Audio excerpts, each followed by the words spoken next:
And this is question number 10.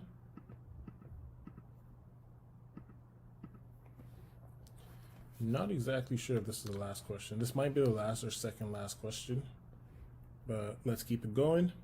Question number 10, part A.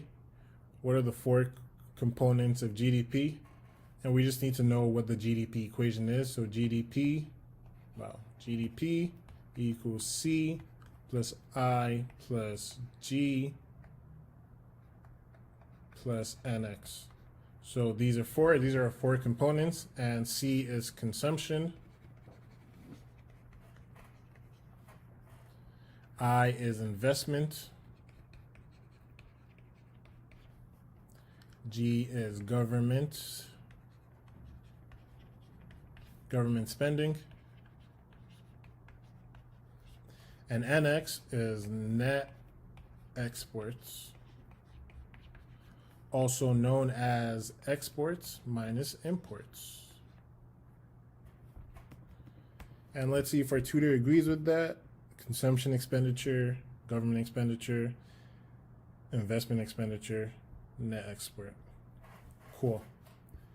Now it jumps from A to C. I guess there's no B. What is the difference between durable and non-durable goods? Durable goods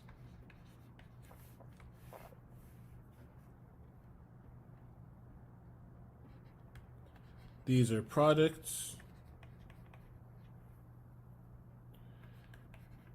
that do not need to be purchased often. For example, a couch. Unless something drastic like your house burns down or your dog pees and poos all over your couch. When you do buy a couch, it usually lasts you several years because it's durable. You don't need to purchase it often. So a couch would be our example over here. And a non-durable good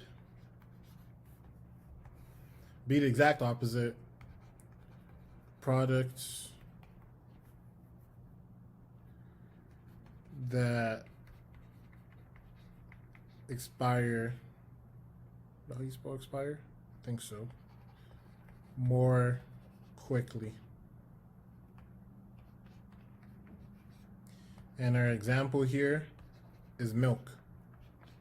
If you buy milk today, that milk's probably not going to be in your fridge a month from now because it would probably be expired, and if you drink it, you'll probably get sick, and I don't think any of us want to get sick.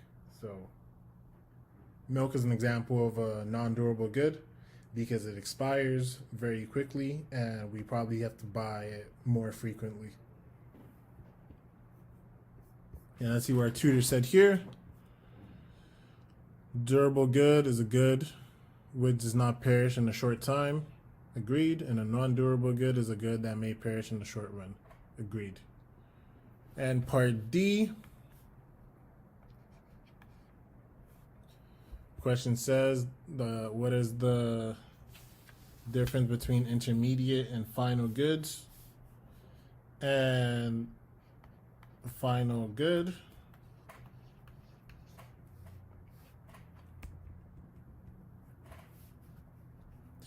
these are goods used for consumption or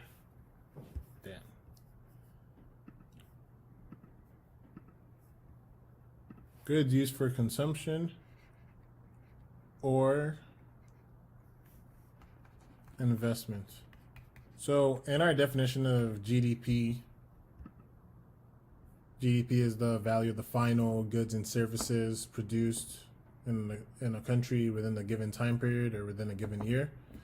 Final goods. So these are the goods that are counted in GDP. And these are goods used for consumption and investment. And over here, intermediate goods are goods used for resale or further production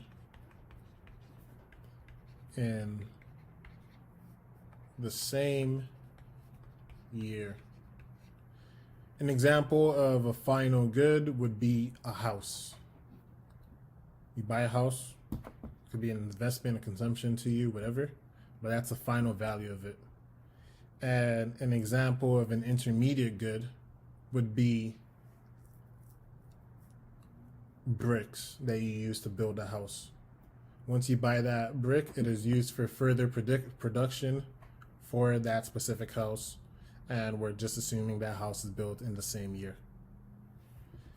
And part E, let's see if our tutor agrees with this.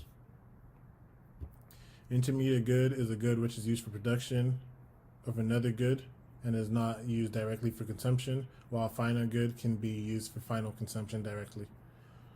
That's correct. And finally, what is the difference between nominal variables and real variables? The tutor says nominal variables is that variable which changes with the change in price, while a real variable is adjusted when the price changes. It changes with the changes in quantity of the goods and services. And I agree with that definition as well. So we'll say this is correct. Great explanation. Oh, and that was it. So, thank you for just taking the time out of your day to go over some of these questions with me. Again, I hope I was a great deal of help, and I encourage you to just continue to look at the description in our bio, in our description below. Look at the link in the description below, excuse me. And if you have any questions related to economics, need any help with the economics homework, and you just need a tutor, then submit your questions over there, and someone should be able to help you. And I'm looking forward to streaming again next time. And with that being said, enjoy the rest of your Saturday evening. Take care.